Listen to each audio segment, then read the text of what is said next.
Last Friday, we interviewed Tim Sloan. He's the CEO of Wells Fargo. And he talked about the many ways his bank is trying to move past its scandals, become a better corporate citizen. But at least one person in the audience wasn't buying it. Senator Elizabeth Warren of Massachusetts, the professor turned consumer advocate turned possible Democratic presidential candidate, who's been perhaps the biggest critic of Wells Fargo in particular and the financial industry in general. Warren's got some big ideas, too, including a 2% wealth tax on the ultra-rich. That's controversial, especially on Wall Street. Now, earlier today, we got a chance to speak with Senator Elizabeth Warren, and I'm thrilled anytime a presidential contender feels like stopping by the show. So take a look. Senator Warren, thank you so much for coming back to Mad Money. Oh, I'm glad to be here. Okay, I want to start with, we had Tim Sloan on last week, the CEO of Wells Fargo, and he talked about how he feels, and I quote, that he's the right person to run this company, and I believe that. One, because I care deeply about the company, been there for 31 years. I know how the company operates. I've taken responsibility. I don't think you should be criticized for taking responsibility, acknowledging the mistakes. Why is that a bad stance? Well, wait just a minute. Explain to me exactly how it is that he's taken responsibility. Let's just do a quick rundown. Let me see if I can remember all the ways. He was part of that management team that enacted the policies that caused millions of customers to get cheated on fake accounts. Let's see.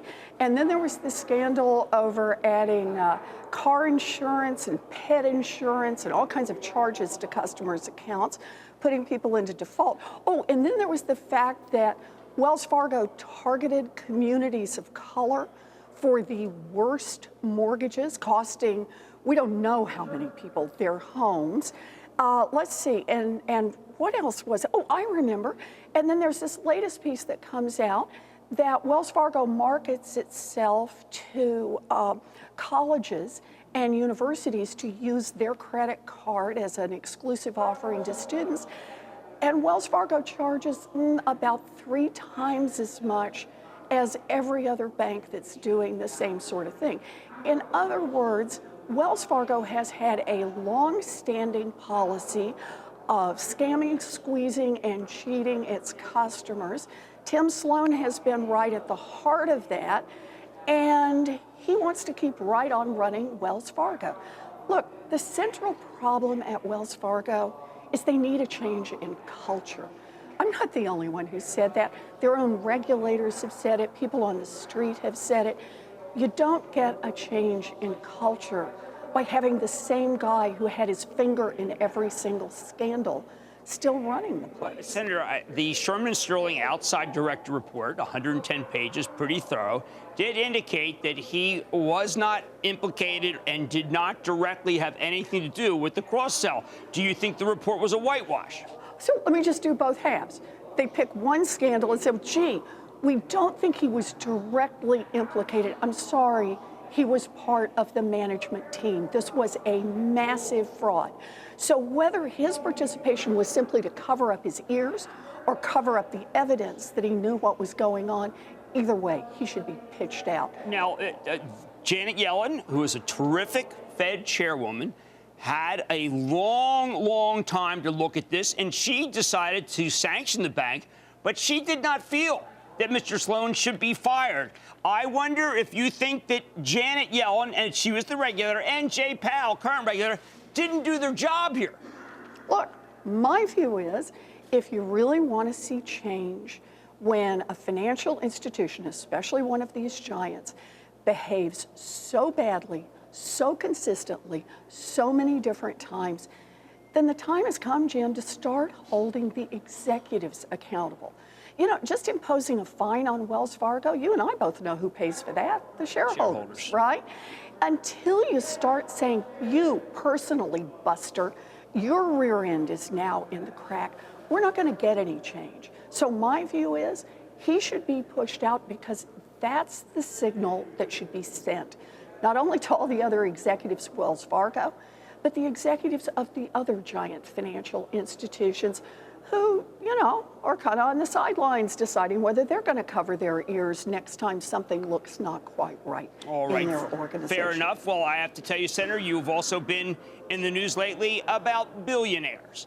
Yep. You have said, and I just quote, billionaires like Howard Schultz and Michael Bloomberg, who, by the way, thinks that your proposal for ultra-millionaires is something that they would do in Venezuela, want to keep a rigged system in place that benefits only them and their buddies. Now, Howard Schultz created an institution that's put food on the table for 300,000 people and offered a chance for baristas to go to college. Michael Bloomberg, I think you have to agree, has done more for higher education in terms of trying to get people who are not wealthy into these schools. These are two paragons of Elizabeth Warren's view. And that's great. But here's the deal. They made $1 bazillion. And now the question is, do they have to pay a little portion of that to make sure that we're reinvesting so the next kid gets a chance and the next kid gets a chance and the next kid gets a chance? You know, that's basically how the system is supposed to operate. Not just because someone gives as a matter of charity, but because that is your obligation. That's part of the social contract. That's part of being a citizen of the United States of America. When you make it big, when you get so much from this country, then you got to take a little piece of that and you got to put it back in so that we can build a strong education system, pre-K through college for all of our kids, so that we can build that infrastructure. But how about those who have taken the pledge, so to speak, to give half their wealth? Should we just perhaps, maybe you craft legislation says that money should go to make it so more poor people can go to school? No, come on, Jim, you're starting at the wrong end of the deal. The thing about taxes is everybody who is an ultra-millionaire has to pay a portion, not just those who sign up, not just those who wave their hands and say, I'll do it, as long as it goes to the particular charity I like. Good for them on their charitable works.